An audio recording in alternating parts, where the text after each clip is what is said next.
videos about all the boring stuff. You can't do the exciting thing yet. They have to come back next week for that bit. Alright. Thing is, winter gardening is the boring stuff. You're not going to want to watch all the boring stuff in a video. We're just going to be tidying up and picking up the rotten, mushy things and just generally clearing. Only the most die-hard Eli and Kate fans are going to watch a video like that.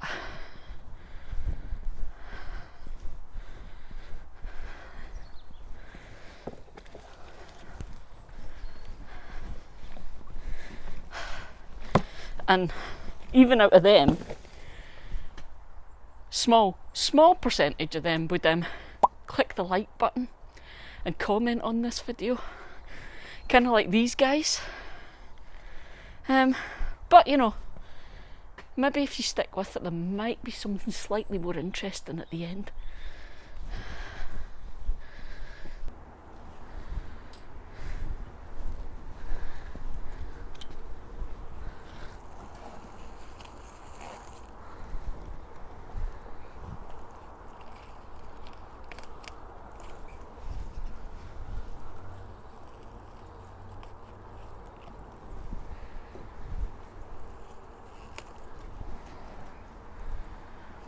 Tidying up just is always a job. Doesn't matter what season it is, what week it is, what you're growing. And to be honest, it's never a glamorous job either. We just don't get this kind of tidying up where we can get excited about making leaf mould and things. It's just getting rid of dead things, stuff that's decaying, that's going to rot and cause problems, and just making it look pleasant to the eye.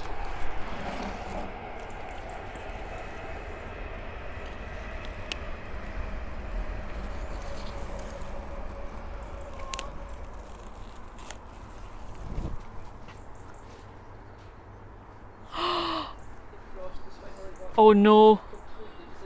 Okay, major damage caused by the frost and freeze we've had. Let me show you, it's quite sad. What plant's been damaged? Hedgehogicus cuticus. Really? Yeah. Otherwise known as our little garden hedgehog ornament, which clearly wasn't frost-proof. And he's exploded. As you can see, some things just aren't hardy for these temperatures we've been having. So let's get this all sorted. That was my gazania, which looked great until last week. Oh, it's just all mush.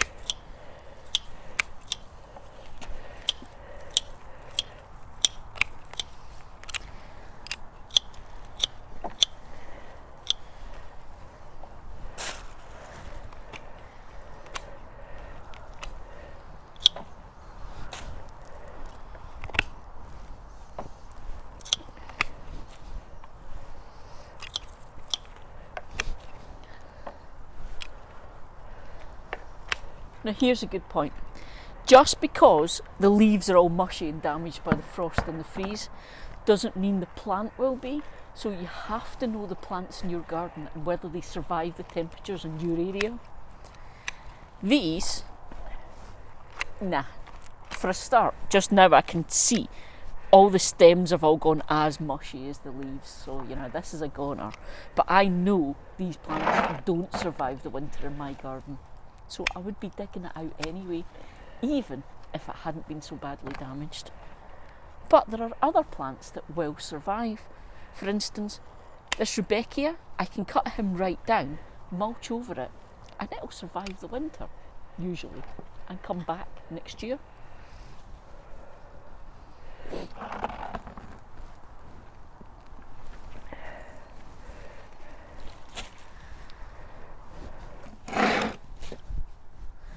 Sometimes I just don't know.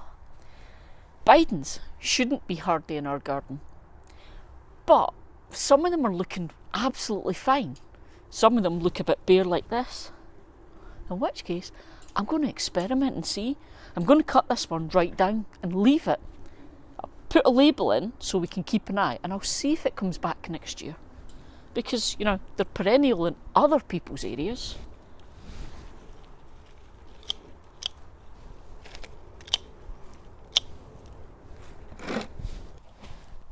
Of course, some plants are completely okay and quite happy in winter. But it's still good to go in and have a tidy.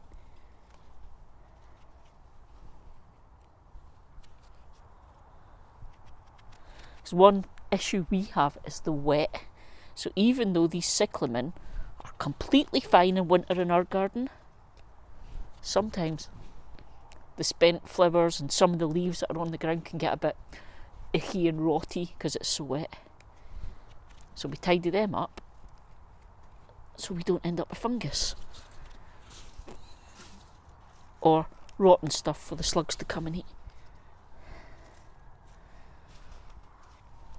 But plants that are okay. Remember all those greens that I sowed in September and I was worried that I'd left it too late and they wouldn't come to anything? How did they fare? Because you guys sowed quite a lot of them with us. Let's go look.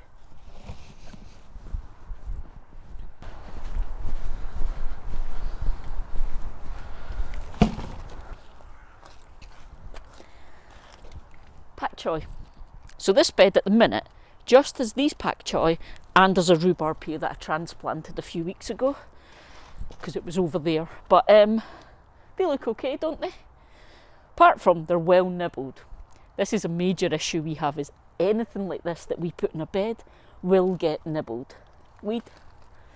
But last week they didn't look so good because we were down to -6 and it was very icy and frozen, and these looked really quite wilty and poorly, but you can see they've really perked up. So yeah, in my garden, things like pak choy, mustard, my broccoletti, these are all things that will wilt with a cold, but as soon as it warms up again, these perk up. Mustards and stuff are in this bed. So I guess the lesson here is just don't panic because things go all wilty in a frost or a freeze. Wait and see. Oh, munched.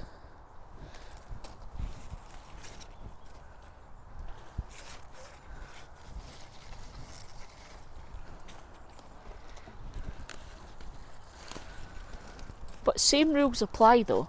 If there's anything in here that you can see is looking a bit yucky, take it out, keep things clean, because leaving decaying matter around is a surefire way to attract pests or maybe even diseases and rots and things in my garden. So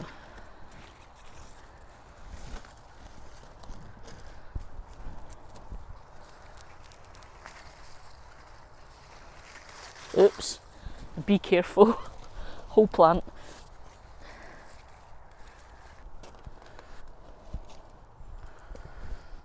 Now I've oversown in this bed, so it's a bit of a jungle.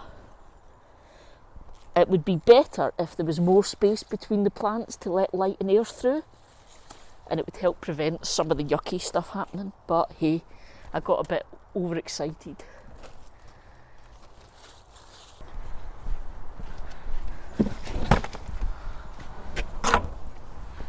Nothing's wasted because it goes in the compost.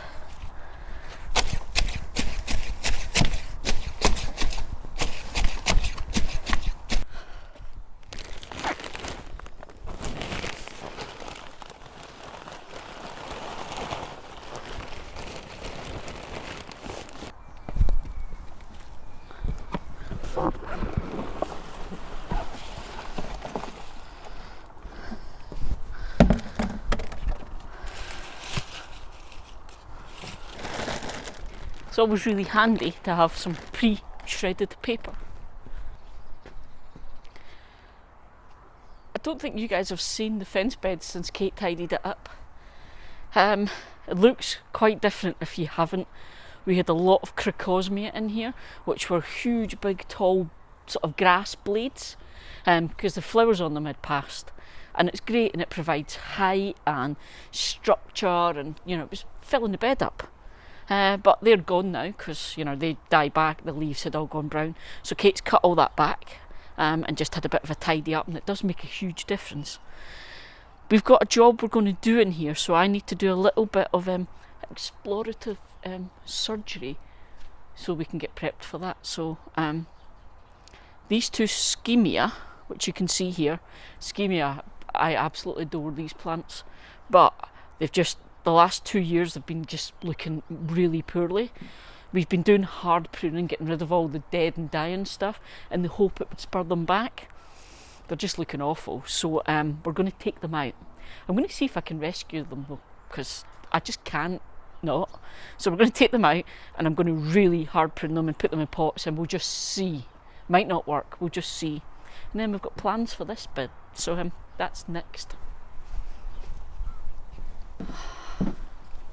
It's not often you see us with a spade on this channel.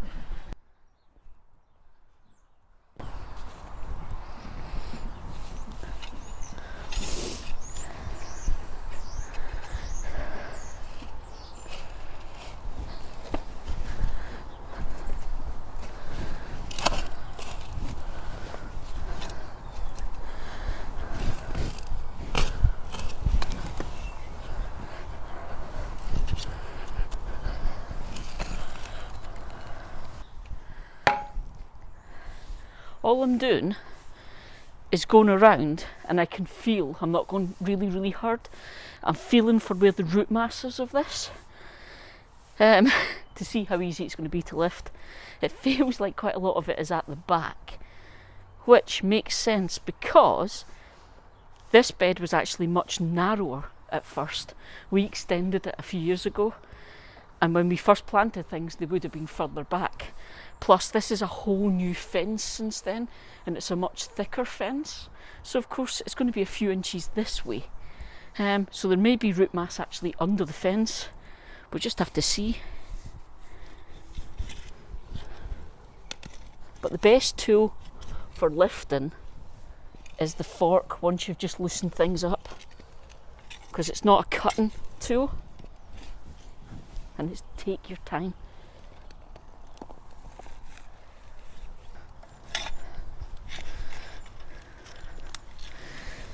If you're doing something like this, take your time, there's no rush.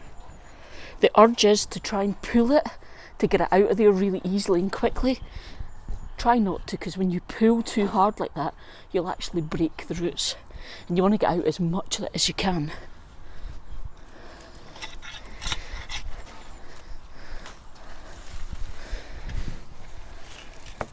So just take your time, keep working round it. It'll get looser and looser and looser the more you do this. Because obviously, the more intact roots it has, the better chance this has of surviving when I move it.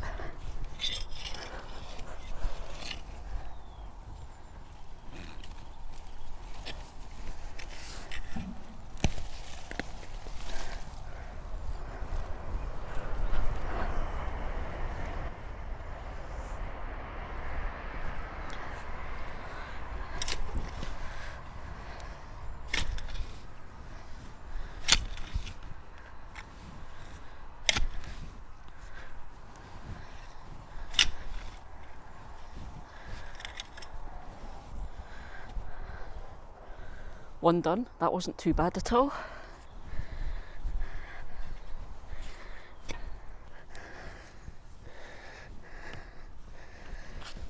This one's a lot harder. A lot of the root mass has gone under the fence, but also, I don't know if you guys remember, but we used to have a big tree here. So it was diseased.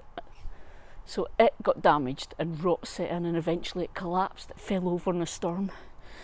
But the stump's still there and all the roots are still there. This has grown in and around all those roots as well. If it's a real difficult one like this, there's nothing else for it.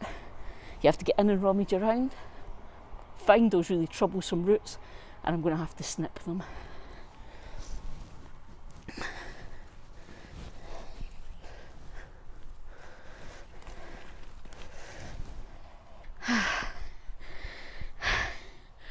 Second one was much harder. I had to call in reinforcements.